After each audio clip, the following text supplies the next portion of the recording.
Semangat pagi. Hari ini usia tomat saya berusia 20 hari setelah tanam. Saya akan membagikan tips pemupukan kedua di usia 20 hari ini agar bunga nantinya tidak mudah rontok di saat musim cuaca hujan ekstrim seperti ini. Oke, yang pertama Ultradap dengan kandungan fosfat 60% dan nitrogen 12%. Satu pak ini 1 kg untuk 1 drum. Dan yang kedua KNO putih. Kandungannya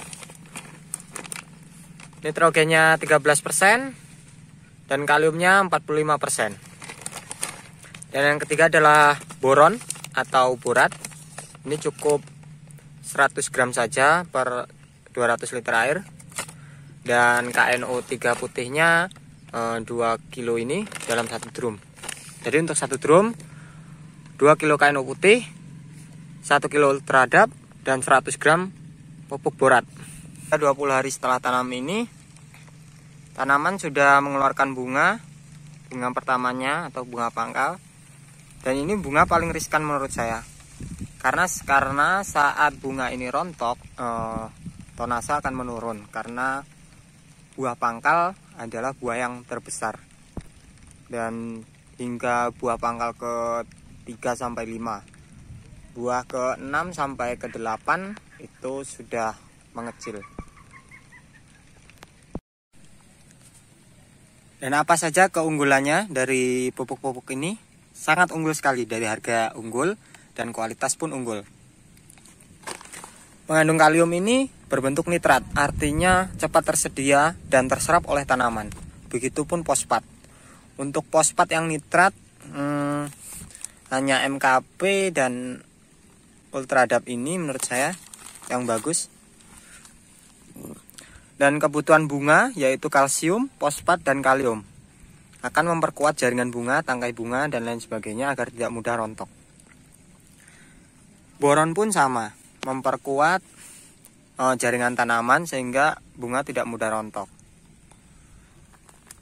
Fosfat nitrat dari Ultradap ini 60% ya, jadi sangat tinggi sekali. Sangat bagus buat perkembangan bunga, jaringannya kuat.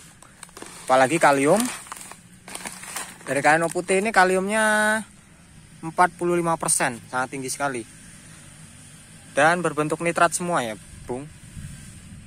Berbentuk nitrat artinya dapat tersedia dan terserap cepat oleh tanaman.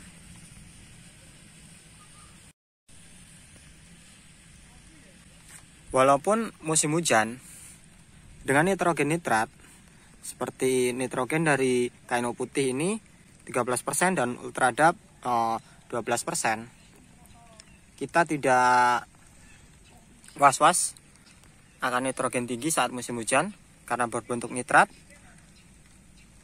Dia tidak mengganggu keasaman tanah, yaitu menurunkan pH karena tidak ada amoniak atau amonium.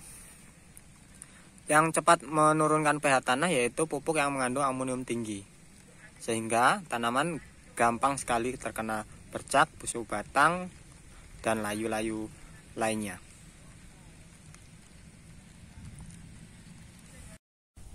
Nah, ini tips yang kedua, yaitu penggunaan pupuk hayati. Saya menggunakan Decoprima yang berisi Streptomyces, Geobacillus, dan Trichoderma sp.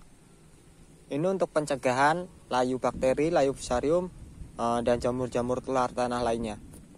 Nah, dalam 1 drum ini saya beri 1 bungkus Decoprima. Saya aplikasikan ke drum, saya aduk dengan air 200 liter, kemudian saya beri molase 250 ml atau tetes tebu 250 ml, kemudian saya diamkan selama 24 jam atau seharian. Karena agar mikroba-mikroba yang ada dalam Decoprima ini dapat beradaptasi di media baru. Dan penggunaan molase karena kandungan asam amino, karbohidrat, dan lainnya maka membuat mikroba akan cepat beradaptasi. Dan harapannya mikroba akan memperbanyak diri dengan memecahkan selnya, sehingga nanti saat kita aplikasikan ke dalam lubang tanam, mikroba tetap hidup. Dan cara aplikasi mikroba, usahakan aplikasi di sore hari agar mikroba tidak mati terkena paparan sinar ultraviolet.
Oke, itu tadi 2 tips dari kami Farm 13. Salam petani muda.